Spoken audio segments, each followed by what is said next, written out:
アメリカ原子力緊急事態追跡センターのリアルタイムアラートレベルを見ますと、11月2日には見られなかった A マーク最高警報レベルが11月4日にはカリフォルニア州のサンフランシスコに出現しました。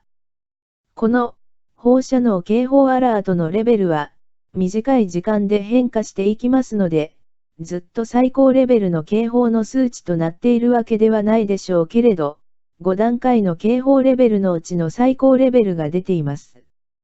相変わらず原因はわからないですが、宇宙からのガンマ線の影響、地震が発生する際に、大気中のレベルが上昇すると言われることもある、ラドンガスの影響、宇宙線量が激しく増加していることが関係している、といったことを言う人もいます。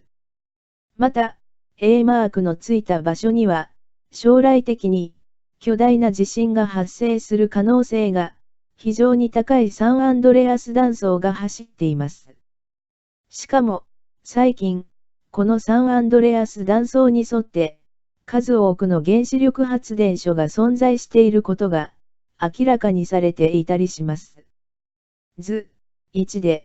黄色のアイコンの原発は、現在、稼働しており、オレンジ色は現在、稼働していませんが、巨大地震が発生した場合は、稼働しているとかしていないということは、あまり関係ないかもしれません。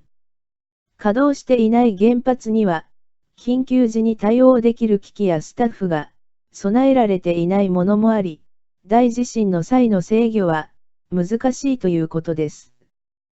このサンアンドレアス断層に沿うように、現在、放射能レベルの高い場所が出現しているのです。